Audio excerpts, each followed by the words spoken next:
karunia besar. Tidak pernah Allah memerintahkan sesuatu kecuali pasti untuk kebaikan kita.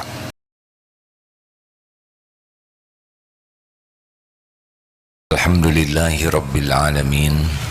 Alhamdulillahilladzi anzala sakinah fi qulubil mu'minin liyazdadu imanan ma'a imanihim. Allahumma salli ala sayyidina Muhammadin wa ala alihi wa ashabihi ajma'in. Allahumma ya karim, Allahumma inna nas'aluka bi annaka lakal hamd la ilaha illa ant wahdaka la syarikalah. Ya Hannan ya Mannan badi'us samawati wal ardh dzul jalali wal ikram. Ya Hayyu ya Qayyum bi rahmatika nastaghits. Allahumma aftah lana hikmataka wansur alaina rahmatak. Ya Allah ya Zal Jalali wal Ikram. Allahumma inna nas'aluka imanan kamilan wa yaqinan sadiqan wa qalban nafi' wa qalban khashi'an. Allahumma inna nas'aluka ilman nafi'an wa amalan mutaqabbalan ya arhamar rahimin. Amin ya rabbal alamin. Hadirin, sebentar lagi Ramadan. Kalau kita simak dari hadis riwayat Imam Bukhari, Rasulullah sallallahu alaihi wasallam bersabda, "Man shoma Ramadana imanan wahtisaban ghufira lahu ma taqaddama min dzambihi." Barang siapa yang saum di bulan Ramadan penuh dengan keimanan dan ihtisab, sangat mengharapkan pahala dari Allah, Allah ampuni seluruh dosa-dosanya yang lalu. Berarti masalah terbesar kita adalah dosa kita. Yang membuat hidup kita tidak bahagia, tidak mulia, dan tidak selamat adalah dosa. Dosa diri sendiri, bukan dosa orang lain. Man qoma, barang siapa yang sholat. Man qoma, barang siapa yang sholat di bulan Ramadan. Man shoma Ramadan, man qoma Ramadana imanan wahtisaban ghufira lahu ma taqaddama min dzambi. Jadi kalau kita lihat dari hadis ini, memang Allah ingin sekali mengampuni dosa kita. Ada dua kata kuncinya, imanan wahtisaban. Imanan itu adalah yakin dan percaya penuh bahwa perintah saum itu diwajibkan oleh Allah. Jadi saum itu bukan kebiasaan, bukan tradisi, bukan ikut-ikutan, tapi ini perintah Allah. Harus yakin bahwa yang memerintahkan saum ini adalah Allah, dan pasti perintah ini membawa kebaikan yang banyak. Karena setiap perintah Allah bagi kita pasti untuk kebaikan kita, bukan untuk kebaikan Allah yang tidak memerlukan apapun.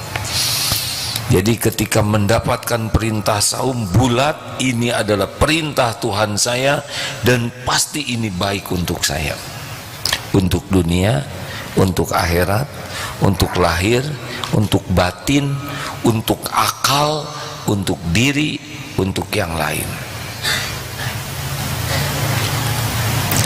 Maka menyambut Ramadan ini harus dengan kegembiraan bahwa ini adalah karunia besar.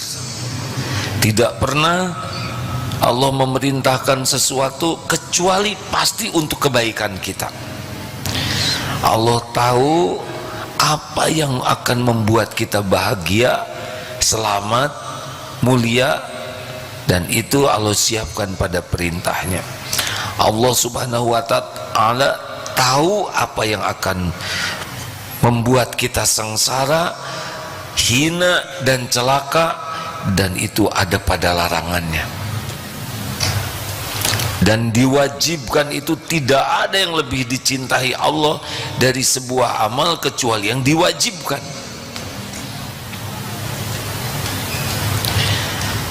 Maka kita menyambut Ramadan ini bukan sama sekali karena tradisi, kebiasaan tiap tahun, dari dulunya juga sudah begini, tidak. Dan kita yakin bahwa Ramadan ini akan membawa banyak kebaikan sepanjang ihtisaban. Jadi memang dua yang akan mendapatkan karunia ini adalah mukmin dan muhtasib, orang yang beriman dan orang yang ihtisab. Kalau ihtisab itu apa? Tolab at-tawab min Allah, mencari pahala dari Allah. Orang yang ihtisab itu adalah orang yang bertekad kuat untuk meraih kebaikan yang banyak dari Ramadan ini.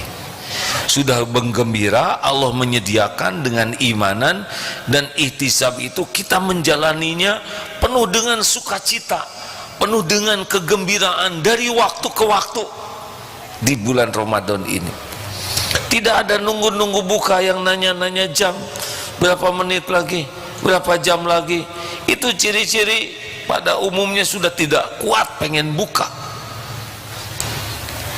Terserah berapa jam, tiap detiknya itu kebaikan. Gembira dengan detik-detik saum, gembira dengan saat buka karena saat mustajab doa, gembira dengan malam harinya karena saat qiyamul lail, gembira saat bersedekah. Jadi Ramadan itu betul-betul gembira karena ada pahala yang besar yang dijanjikan oleh Allah, imanan wahtisaban. Kita belum tentu hidup Ramadan yang akan datang. Ini momentum kita bisa bersih dari dosa yang sementara ini membuat kita tidak tenang. Dosa kecil, dosa sedang, dosa besar. Tidak ada yang membuat kita menderita selain zalamtun nafsi, dosa yang kita lakukan. Maka sukacita. Kenapa Ramadan banyak yang kurang menggugah dan mengubah? Padahal ini kalau dalam bahasa teknologi shortcut, jalan pintas menuju ahli takwa. Pahala yang biasa-biasa, amal sunnah dianggap wajib, yang wajib 10-700 kali lipat, tidak ada di bulan yang lain. Artinya kalau kita ngarep-ngarep pahala, inilah bulan bergelimangnya pahala dengan mudah. Kalau kita ingin bersih dari dosa, ini dosa yang membuat habis dosa-dosa kita. Tapi orang yang munafik melihat dosa seperti lihat lalat yang ditepis begitu saja, tidak takut dia. Orang beriman lihat dosa seperti lihat gunung yang akan roboh menimpanya, selalu merasa terancam oleh dosa-dosa. A'udzu billahi minasyaitonir rajim. Ya ayyuhalladzina amanu kutiba alaikumus syiyam kama kutiba alal ladzina min qablikum la'allakum tattaqun. Orang takwa itu adalah orang yang paling bahagia di dunia ini, orang yang paling mantep ajeg menghadapi hidup ini apapun yang terjadi, orang yang hidupnya selalu ditolong oleh Allah menghadapi masalah sepelik apapun, seberat apapun. Dan orang yang takwa itu adalah orang yang paling banyak mendapatkan rezeki pertolongan yang tidak pernah terbayangkan, tidak terpikirkan, yang tidak pernah ada dalam bayangannya, penuh dengan jamuan dari Allah. Makanya jangan iri kepada yang diberi dunia, iri yang diberikan takwa. Inna akramakum indallahi atqakum. Yang paling mulia di antaramu di sisi Allah adalah yang paling takwa. Kalau sudah takwa bagaimana? Wa may yattaqillaha yaj'al lahu makhrajan. Allah beri jalan keluar. Tidak ada masalah yang gawat, tidak ada masalah yang rumit, pelik, berat, tidak ada. Tidak ada yang tidak mungkin dengan pertolongan Allah. Walaupun tidak terbayangkan, tenang saja. Ramadan.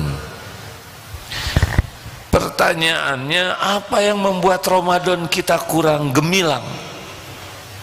Dua, lemah ilmu dan lemah jiwa. Lemah ilmu membuat kita tidak tahu ilmu apa ini. Tentu saja ilmu agama. Kurang ilmu agama tidak akan mengenal Allah. Tidak kenal Allah tidak akan tenang. Saudara, kalau naik pesawat sekian banyak orang, naik-naik saja, tenang di pesawat. Kenapa? Karena percaya kepada pilotnya. Kita tidak curiga, ini pilot sudah sekolah belum? Sudah dites urin belum? Pilot malamnya cukup tidur tidak? Kita percaya, percaya yang bikin tenang, benar? Makin percaya ke Allah, makin tenang. Bagaimana bakal percaya kepada Allah kalau Allahnya tidak pernah dipelajari? Belajar agama, belajar mengenal Tuhan kita, Allah subhanahu wa ta'ala, mengenal apa yang diperintahkannya. Itu agama tuh ada di sana yang membuat kita tahu, oh ini dia yang membuat saya bahagia, mulia, itu ada pada perintah Allah. Tidak belajar, tidak tahu, tidak mengerti. Ini dia yang dilarang Allah, ini yang bakal membuat saya celaka.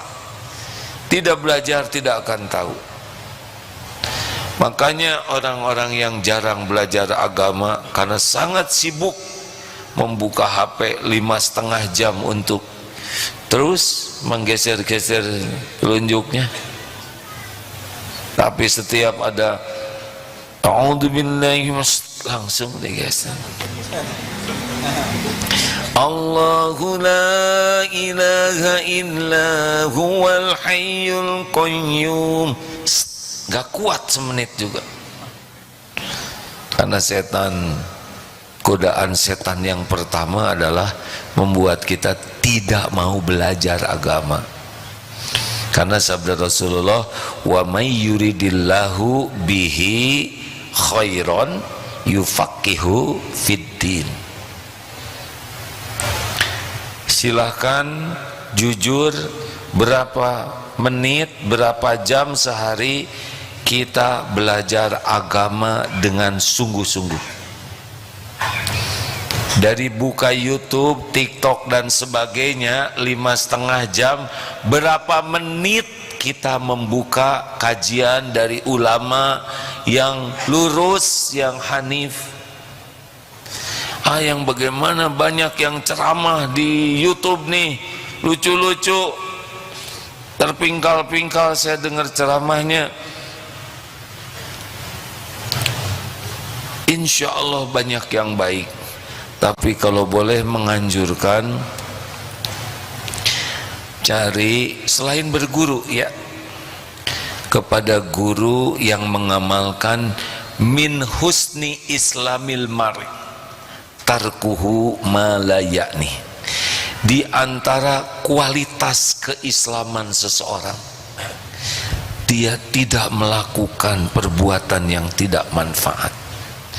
Kalau mau cari guru, cari ulama, lihat dan simak yang perkataan perbuatannya tidak sia-sia. Setiap bicara berisi, tiap berbuat bermakna. Kalaupun lucu, lucunya tetap ada hikmahnya. Mintalah kepada Allah supaya diberi guru yang membuat kita yakin kepadanya, yang membuat kita mengenal jalan yang Allah ridhoi, dan kita tidak tersesat. Allahumma inni as'aluka ilman nafi'an, Allahumma aftah lana hikmatak wansur alaina rahmatak ya dzal jalali wal ikram. Minta. Kenapa sholat kita jarang khusyuk atau jarang sekali khusyuk? Jawab. Jarang. Tahu penyebabnya? Lemah ilmu sholat. Kita bekal sholat kita zaman SD, zaman TK, kita nyaris tidak tahu arti bacaan sholat. Jadi sholat tidak khusyuk itu diantaranya lemah ilmu. Coba sekarang saya mau ngetes, tuh sudah meriang hadirin. Lihat tangan ini langsung. Kenapa ujuk-ujuk wirid? Kita doa iftitah tidak mengerti. Wajjahtu wajhiya lilladzi fattaras samawati wal ard. Tidak paham, kita hafal. Jadi baca itu tidak ada kontak ke Allahnya, paling kontak ke hafalan. Padahal semua bacaan sholat itu zikrullah, tapi kita baru sampai ke bacaan. Ada yang selama sholat tuh fokus kepada makhraj dan tajwid, kepada tahsin saja.